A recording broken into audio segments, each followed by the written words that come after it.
won't see a significant difference. Like you will see. Whenever you're ready. Oh, okay.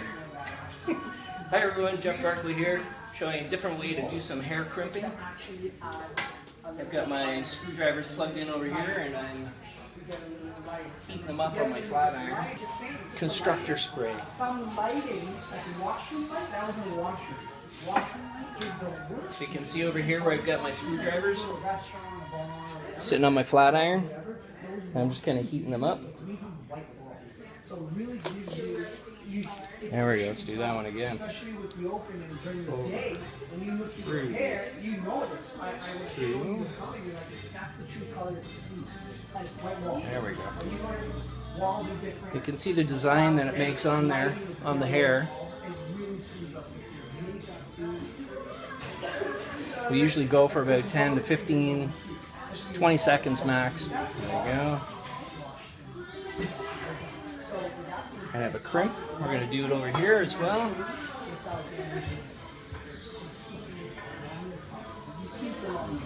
No, it doesn't look bad. It doesn't really bad. It's sometimes, like I said, It doesn't take long to heat up the iron, the screwdrivers.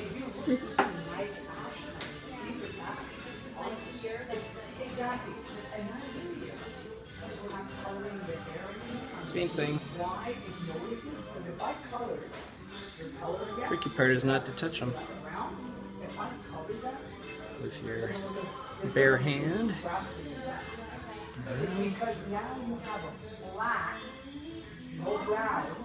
I just tape them together. Thought it would be kind of fun to try a different technique.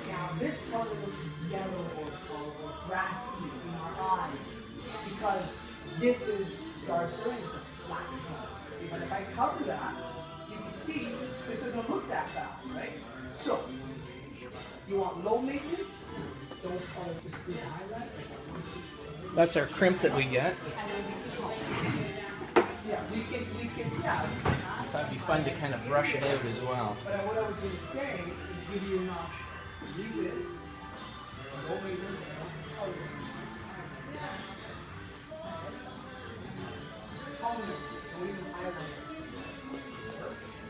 Really expand it.